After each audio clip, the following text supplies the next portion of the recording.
In today's show, we're going to be taking you through and reviewing the Vernee Mix 2, so don't go anywhere because all that is coming up.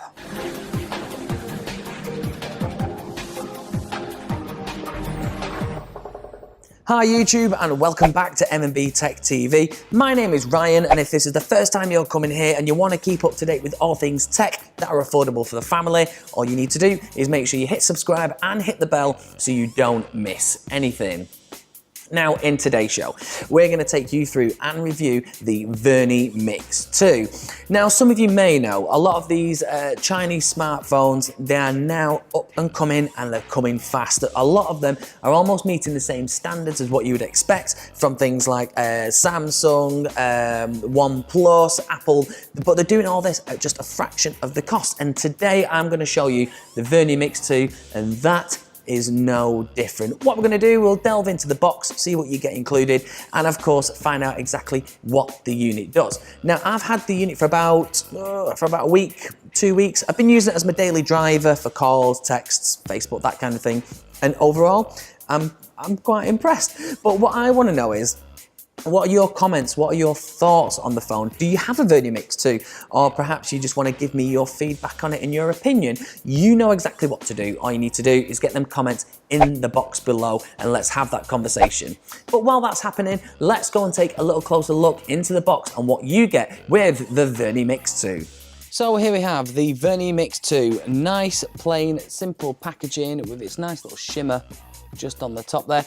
But what we need to do is delve in and have a little look at what you get. So you got the phone itself, but we'll come back to that in just a second. You get the power brick, charging cable, screen protector, protective case, SIM ejector tool, and warranty guides. But what we need to do is have a look at the phone itself. Now, according to Vernee, this is what the phone is packing itself. So let's have a look and we can go into the specs. Beautiful phone, look at that. So according to Vernee, the phone itself is packing a Helio P25 octa-core chip. It's got that big 6-inch screen. It's got 4 gigs of RAM, 64 gigs of storage, expandable up to 128 gig. You've got a 13 megapixel dual rear shooter camera and an 8 megapixel front facing camera. A massive 4,200 milliamp battery. It's got quick charge, a fingerprint scanner. It's got a dual SIM card tray, and it's operating on Android 7.0 Nougat. So let's have a little look around the phone itself now. Let's do the obvious ones. So you've got on the side here your volume rockers up and down. You've got your screen lock button, which is also used as your power button. Coming onto the back, that's that dual camera setup that you've got going on there, the 13 megapixel camera. You've got your flash, your fingerprint scanner just there. Coming onto the bottom, you've got your charger and your 2 speaker grills just there. Well, technically you've only got one. You only have one that works. The other one's just an aesthetic kind of reason. Now, at the bottom on this one, your front-facing camera is just hidden away down in the corner there. Then you've got your LED notification light, earpiece grill, and your 3.5mm jack headphone socket just at the top. So what we need to do is power on the device and see what it's like. So the phone is running on Android 7.0 Nougat and comes with the kind of stock Android that it kind of is already built into the device. Now, I'm not personally a big fan of it, but that can be changed using, it can be changed, and all you need to do then is install the Google ones, which is pretty much what I've done, and I do it with all my devices. I just download all the Google UIs just to keep that familiarity, because personally, I prefer it, to be honest. Now, the phone itself, it's got this gorgeous, lovely 6-inch display screen, which is it's lovely, nice and clear, and it feels really good in the hand as well. Now, in terms of bloatware, it barely comes with nothing. It's pretty much just stock Android on there, which gives you that freedom then for you to be able to install all the apps, and it doesn't take up all that memory. That's already on the phone, which is great. It means you can start to personalize it and get it to how you just like it as well. Now, what I want to do is have a good look into some of the features. Now, what I want to start with, first of all, is moving on to that camera. So at the back, as mentioned before, you've got your 13 megapixel camera. and a 8 megapixel front-facing camera, which is just at the bottom, just there. I don't know if you can see it. It's just there. Now, a lot of the Chinese smartphones now, because they almost want to get them bezel-less, they've reduced the forehead, so there's literally nothing on the forehead there, but you get a bit of a chin, which of course is just making way for the camera, really, which is not a problem when you're taking selfies, because otherwise, well, it can be, because you get a bit of an under chin shot, but all you need to do is just turn it upside down, and it works then, and it's a pretty simple resolution to it, really. But the camera itself, it comes with the kind of stock Google camera app that you can get with it, but you can personalize it and use other apps. Now, I've been using the Open Camera app, which is something that I highly recommend, because you can use all the pro features as well as all the automated features that are already enlisted in it. Now, as you can see from some of the pictures that I've taken, it's not too bad. Now, you can download some photo editing apps to enhance the pictures, but for everyday photos, it is a really good phone. Now, these kind of pictures you can see is what you would expect from a smartphone in this price range.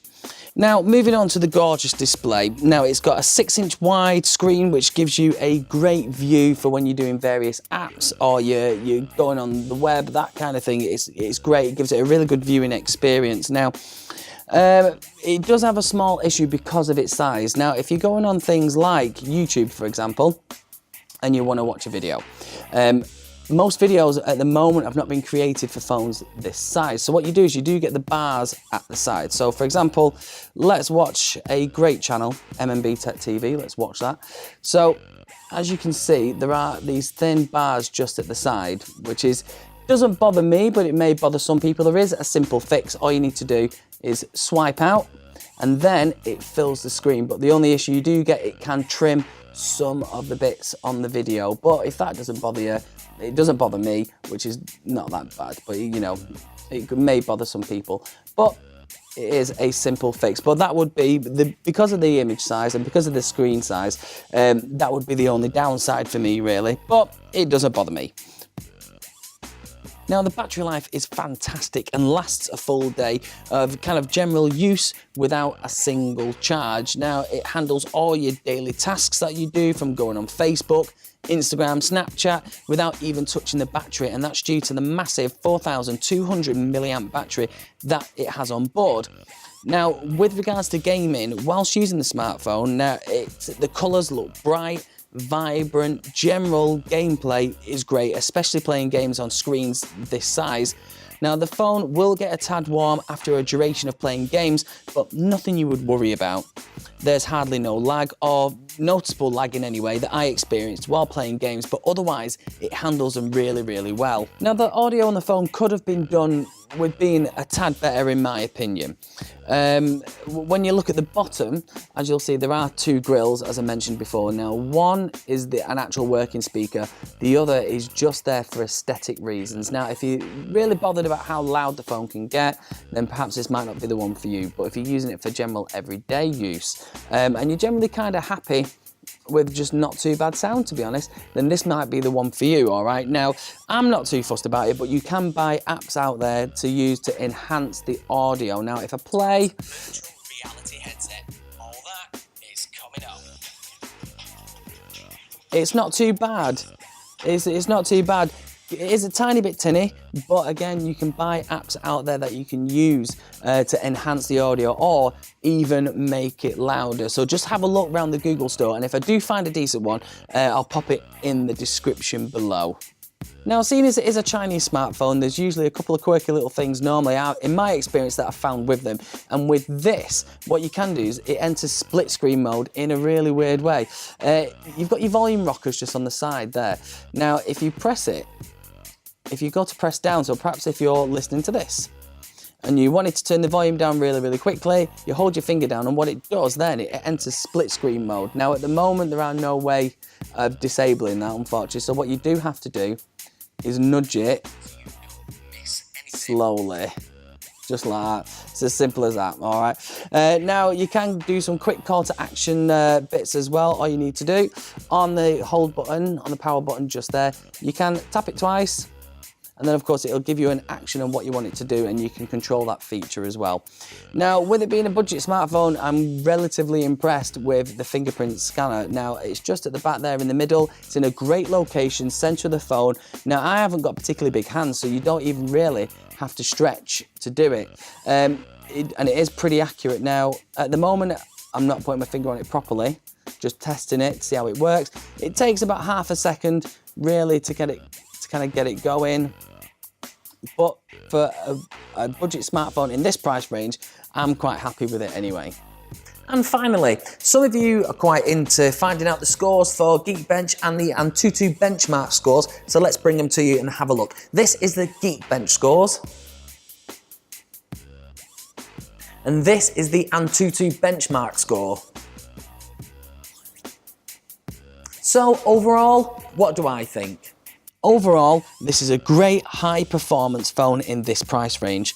With gorgeous 6-inch display, minimal bezels and a metal frame, it performs all day with its day-to-day tasks with ease. I'm impressed with its massive battery life, so you know that one charge will last you all day long. The Vernee Mix 2 handled games really well, and I love the split screen facility too. With its massive storage and fast functionality of the phone, this is a perfect phone at a great price range. All in all, it's definitely worth a buy. So all in all, it's not a bad phone that packs in loads of great features. So if you want to get your hands on one, of course, as always, we've got the links in the description below for you to go and check out. So go and have a look. Now, I do need to say a huge thank you to the guys at DA Gadgets for supplying us with the Vernee Mix 2. So thank you to you, because of course, without you, we wouldn't have been able to do it. So a massive thank you to you. Now, if you want to go and check out their store, I've put all their details in the description box below. So go and have a look. They offer loads of things on their store, all at fantastic prices. So go and have a look. But that is pretty much it from us today. If you have a product that you want us to review, or perhaps you've got a question, or just want to have a conversation, all you need to do is make sure you get in touch with us using the contact details just at the bottom of the screen just there. But if you haven't had enough of us and you want to see more videos, all you need to do is click this video just right here. And if you haven't already, make sure you subscribe by hitting the icon just down there. But from me, thanks for watching, and we'll see you again soon for another episode of MMB Tech TV. Bye-bye for now.